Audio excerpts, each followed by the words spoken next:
Good morning, Kirsty. Good morning, Peggy.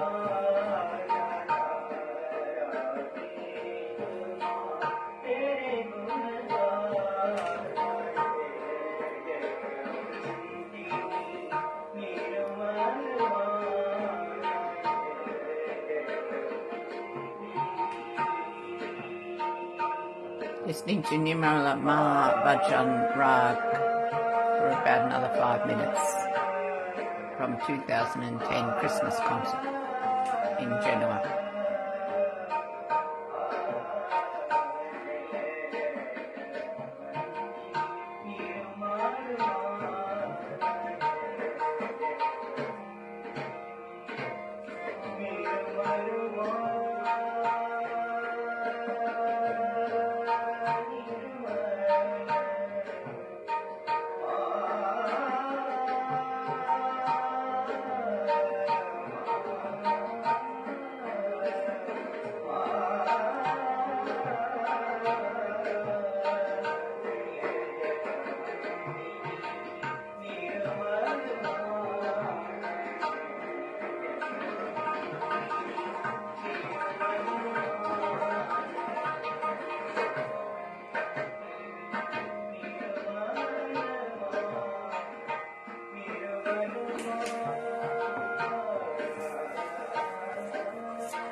Good morning, everyone. We'll leave that there, that beautiful music, the Nimala Bhajan, in the presence of Shri Mataji Nimala Devi on Christmas Puja Evening Music Concert, Geneva, Italy, 2010. Now let us all bow down Shri Mataji, raise a kundalini and put on a bandhan.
Now let us settle down into our meditation, firstly by joining in or listening to Ganesha Tavashesha, followed by one mantra to Sri Ganesha.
Now let us sing one mantra to Shri Ganesha.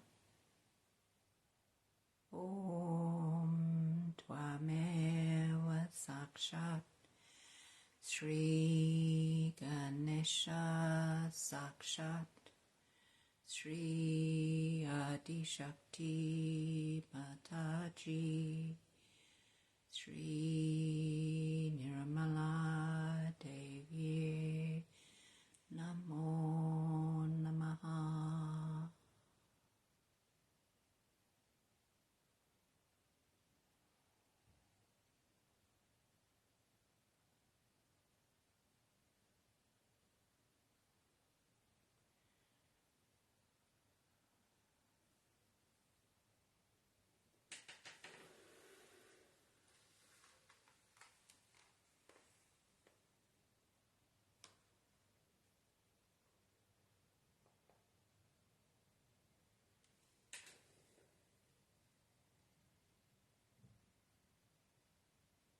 The Muladhara chakra is below the Muladhara, where the Kundalini lies, and we'll just listen to this about the Kundalini.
just take a few moments out in meditation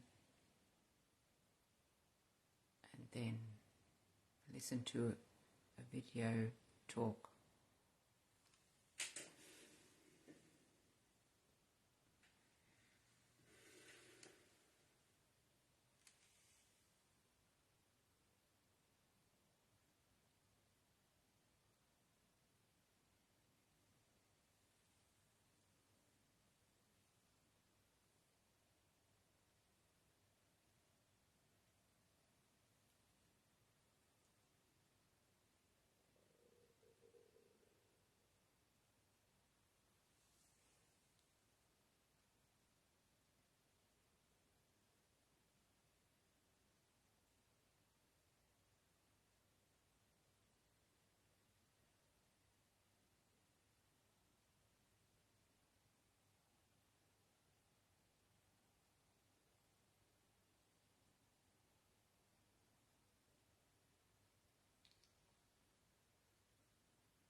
Shri Mataji's talk this morning is from 1983, the 19th of the 10th month.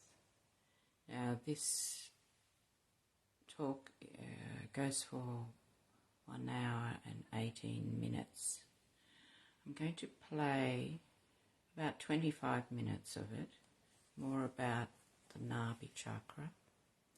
There is plenty in this talk, so I'll post it later if anyone wants to listen to the rest of it. It comes from New York. and it's called Really Discover What You Are. So I'm going to start it at 22 minutes, thereabouts, and to about 49 minutes. Let us remain surrendered at Shri Mataji's lotus feet in meditation while we listen to this talk. Jai Shri Mataji.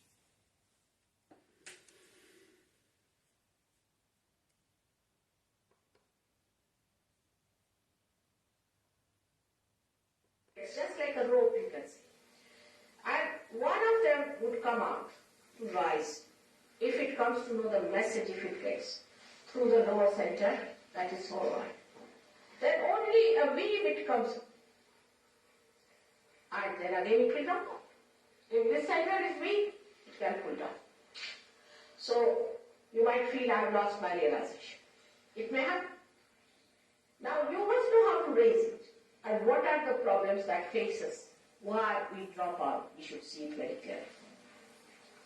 We can generally say that there are two types of people. Of course, there are permutations, combinations, endless.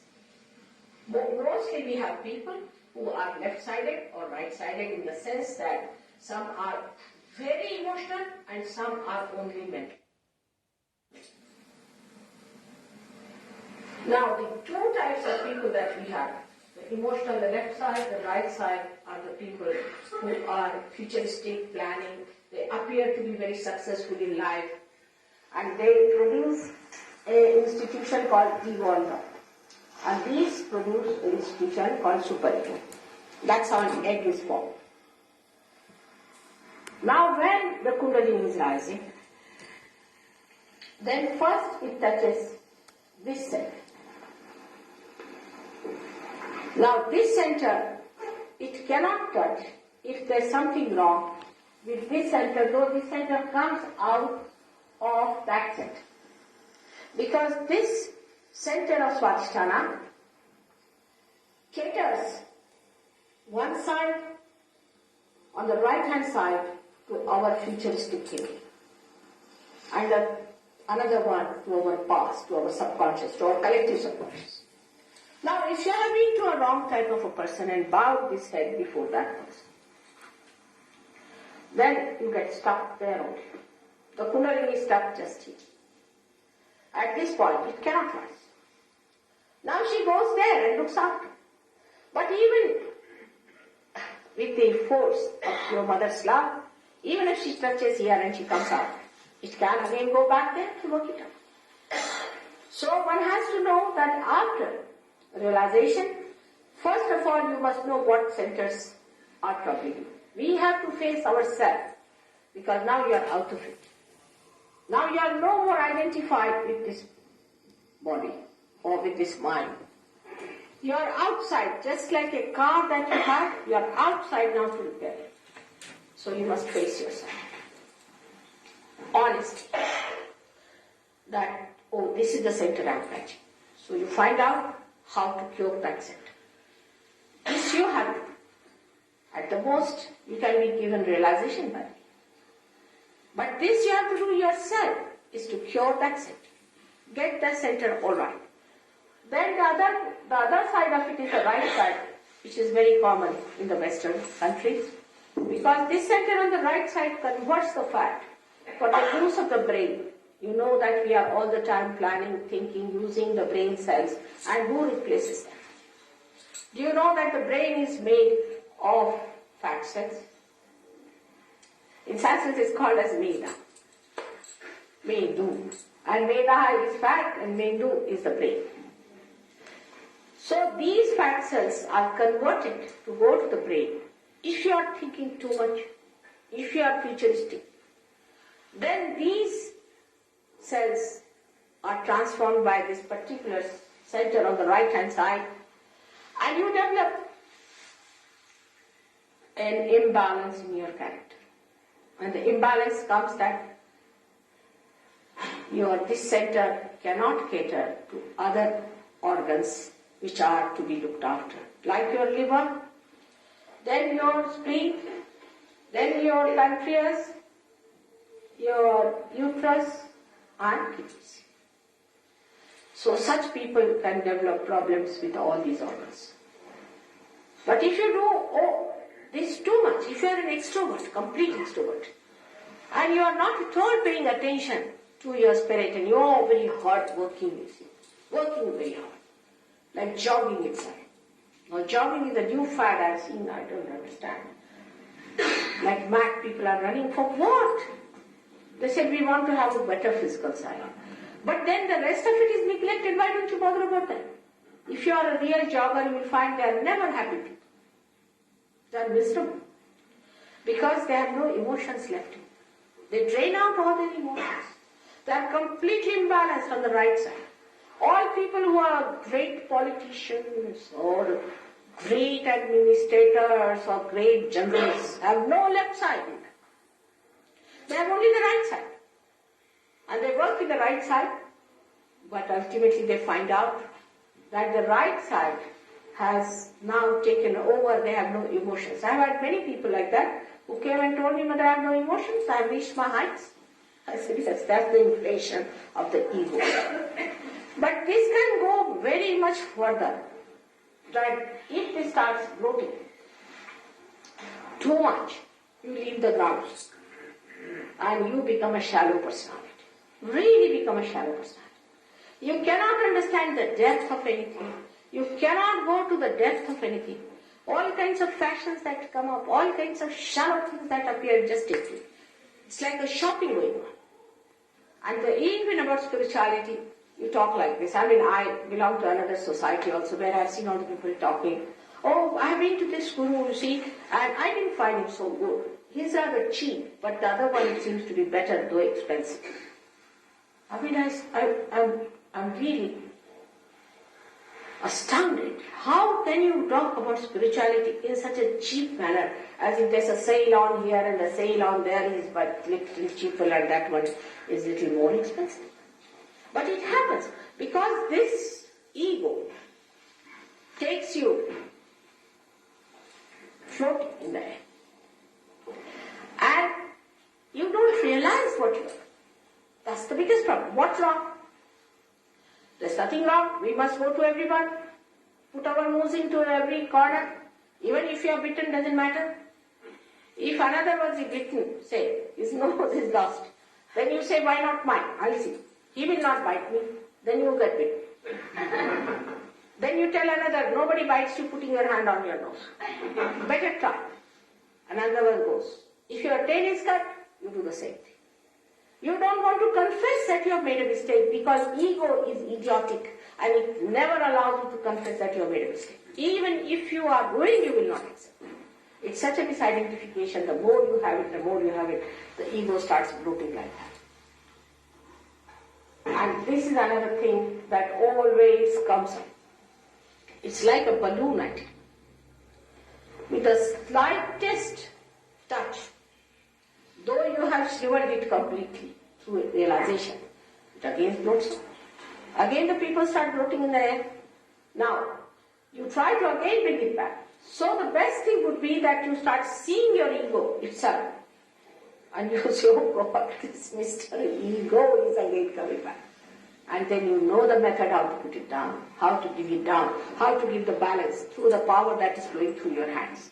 And this is what you have to learn after you have been realized.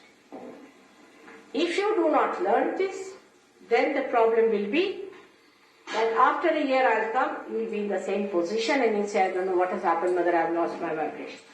Because it creates a barrier, it covers the whole head here. It creates such a barrier that you cannot penetrate. So you have to face yourself very well. When this Mr. Ego appears, you must learn how to reduce the pressure of this ego. Then you start enjoying the play of it. Then you laugh at it. All right, Mr. Ego, I'm doing you very well. Now let's have it. You don't fight it. Just looking at it, it drops down because it's a myth. Ego is the biggest myth. What do we do? Just see, this is very clear cut, I'm asking you. Can we transform one flower into a fruit? We cannot. Not even a single living work we can do. Somebody got a living, say a sperm, and put it in a living ova, and then it germinated, so they say, oh, we are constituting. What is so great? You couldn't produce life. You couldn't produce even an amoeba with your science. With all your great advancement, can you produce a computer which just sees and does not need any thinking? You cannot create spontaneity. Understand, this ego is nonsensical. With all your dogmas, this, that, what have you done? A wood is there because some tree died, so you have put the floor, you made the house. Now very proud we have made a house. So what, dead to the dead? If you make from a tree, say, a chair, alright, the chair sits on your head. People have to carry their chairs, they can't sit on the ground. They find it impossible to sit on the ground, the chair becomes their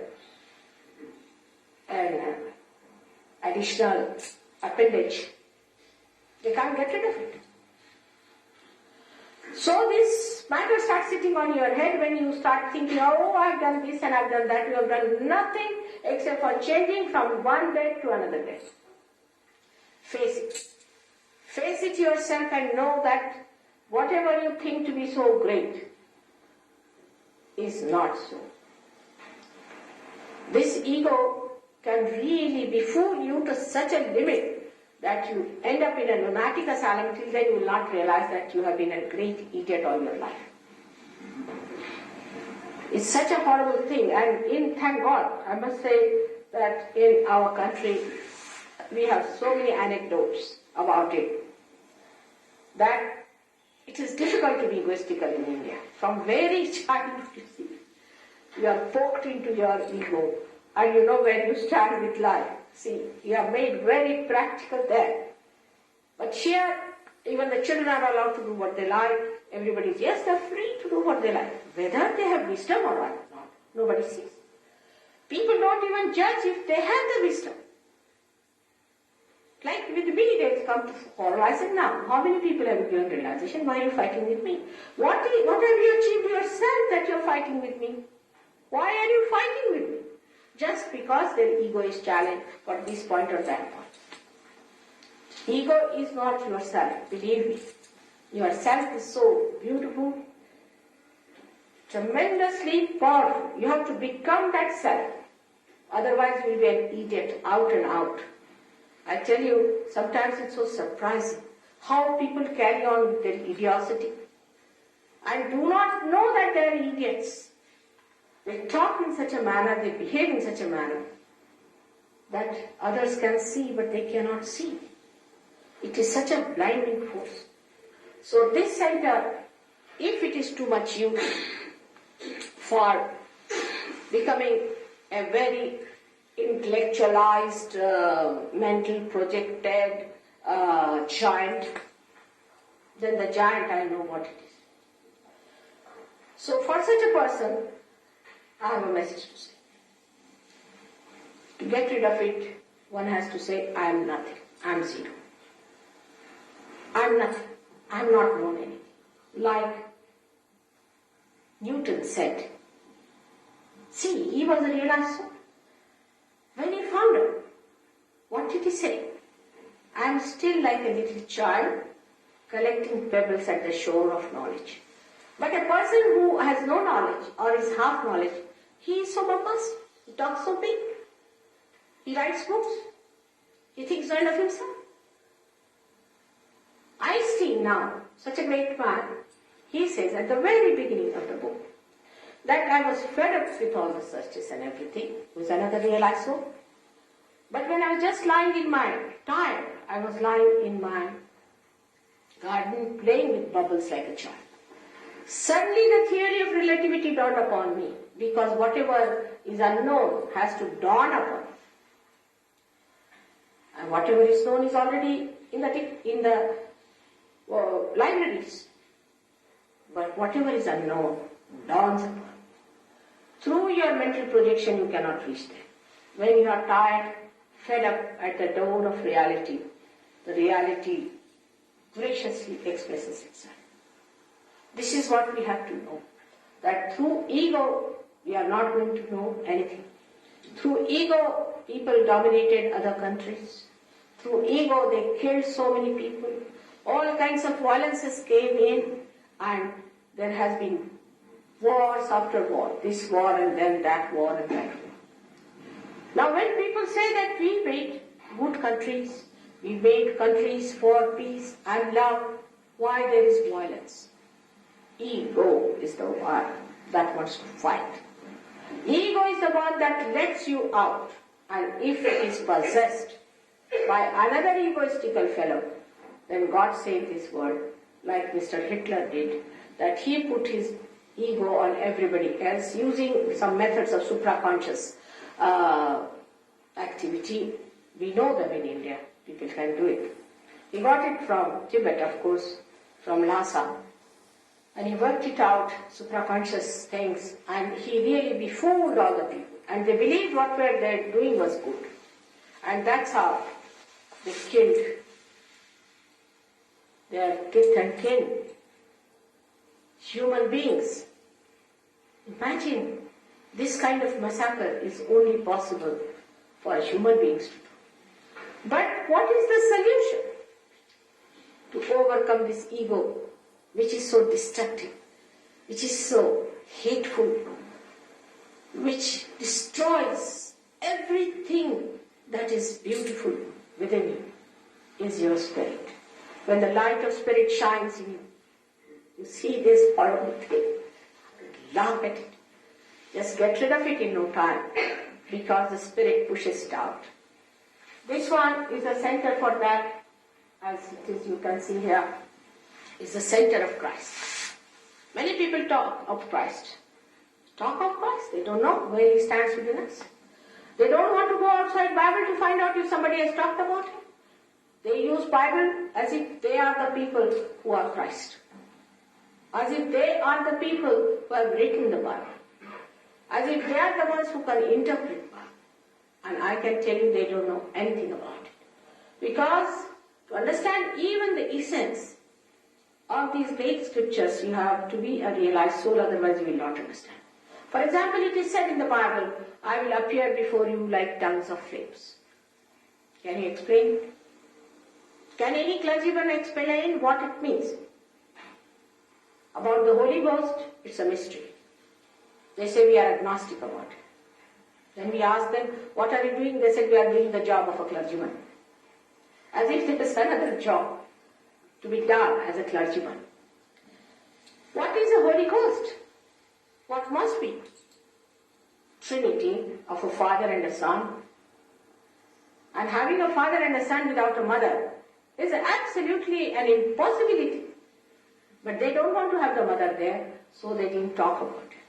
There are so many other things they cannot explain. In Indian scriptures, there are many great learned Indian philosophers. But Kabira said, Padi padi pandita murakha bahe, means by learning too much, even the learned have become idiots. So as child I used to think, how can it be that by reading people have become idiots? But now I see the signs everywhere, they are idiots. You see, if they read Gita, they think they have become Vyasa. If they read Vedas, they think they have become the Vedantists in the sense that they are the Vedas. Whatever they read, they think they have become while not understanding anything about it. First you have to become. Once you have become, then you will understand what is Gita is, what is Veda is, what is Zen system. There are many who claim we are Zen. Now, the Zen, the head of the Zen himself is not a realized soul, but an honest man. So I asked him, you are not realized? He said, I know I am not realized. Then I said, what are you doing with the Zen? Zen means the knowledge, and knowledge after realization, isn't it? Yes, it's true, but you see, I am not realized. He told me that only from the 6th to the 12th century, we had 26 Kashyapas, means realized souls. Then I said, now what are you doing about Zen? You better give up. You should be honest also to give it up, because you are not a realized soul, you cannot talk about God. You have no authority, it is all unauthorized. Unless and until you are a realized soul, you have no business to talk about God. He could not see the point there, but he was very sick because he had come to me for getting cured, and I did cure him. But that's besides the point. I wish I could cure his ignorance about it. So when you start dealing with the third center, that is the Navi chakra as they call it, which is about your seeking, also you have problem there. Navi chakra has two sides, right and left side. Now some people who are true seekers remain in the central part. True seekers have an advantage that they remain in the central part. They may get lost here and there, but they come back to the central part. But there are people who believe that God is a money-making proposition. They think that you can sell God in the market. I mean, most of the people do it. For them, it is an organization which can be commercialized. If not, they'll sell candles, they'll sell Bibles, they'll sell Gitas, they'll sell this, that, sell that, make a profit out of it. It cannot be commercialized, is the point. They cannot see it clearly. You cannot, it's purity. How can you commercialize purity? Can you sell your purity? As soon as you sell it, it becomes impure. It is done by everyone. All people who are professing religions are all doing this. I mean, one may say that, Mother, how do you travel? Or I can say, now I can afford it, I travel it. But supposing you pay to the travel agent, not to me, it's all right. But I cannot live on your earnings. That is parasitic. If I start living on your earnings, then it is a dependence on your money. I mean, if I tell you, you come and stay in my house free, you won't accept such a situation.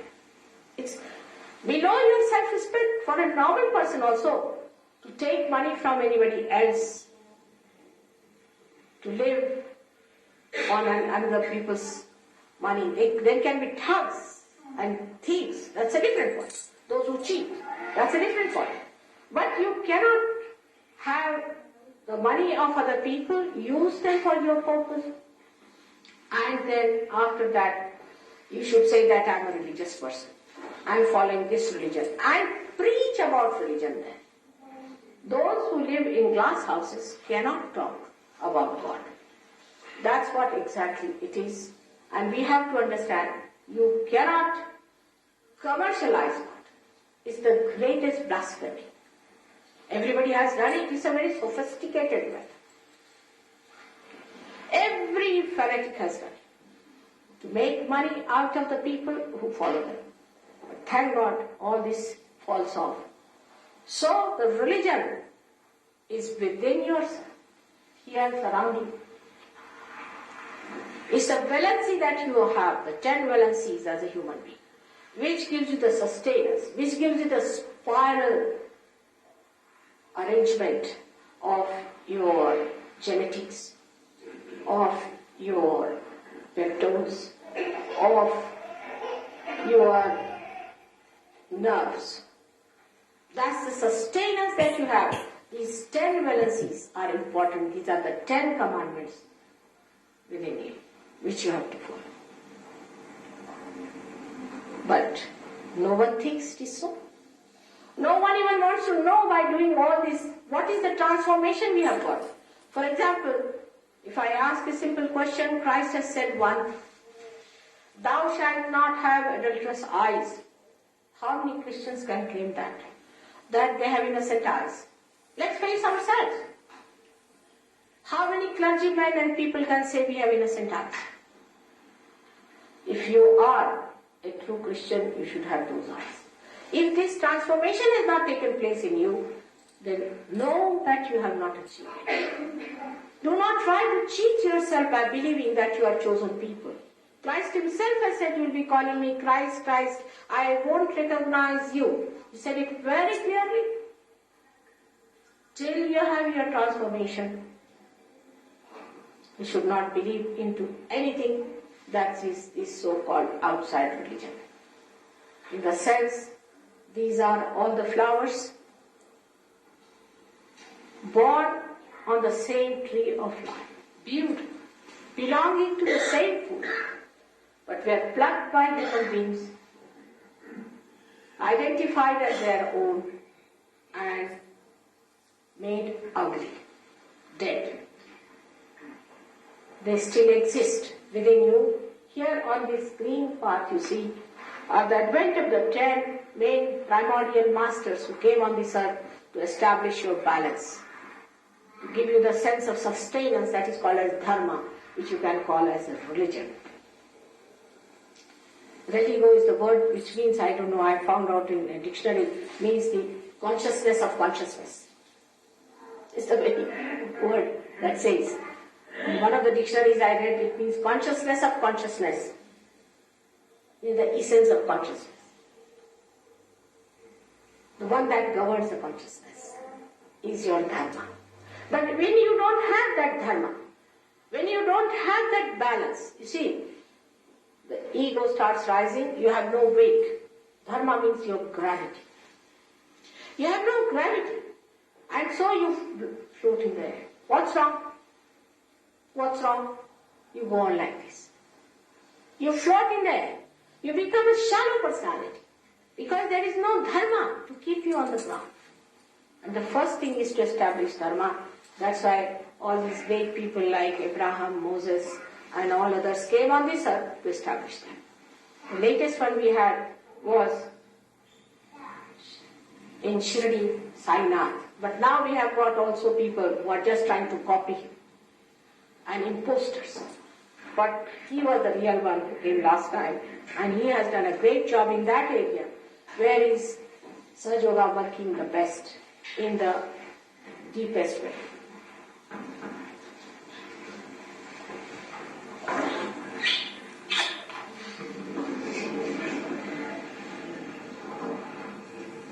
She should bring that child to see.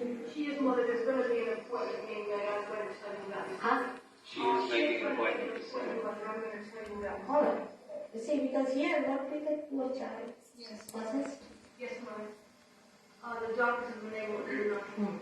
She's curable. But, you see, here I cannot do that. All right? Yes, mother. Tomorrow, I may not be free with it. But when I come back from the seminar, then you can just ask her to come. All right? We'll leave it there.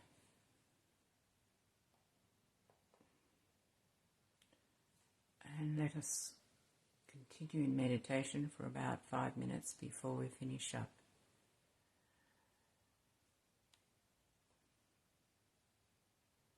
Mother then goes on to talk more about the void, and it is quite a lengthy talk, but worthwhile listening to, so I'll post it later.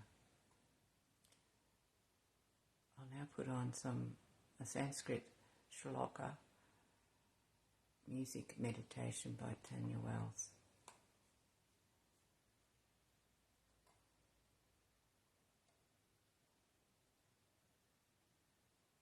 So let us go into a peaceful meditation.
leave that there. That's just past the Navi chakra. If you wish to listen to the rest of that, I'll post that.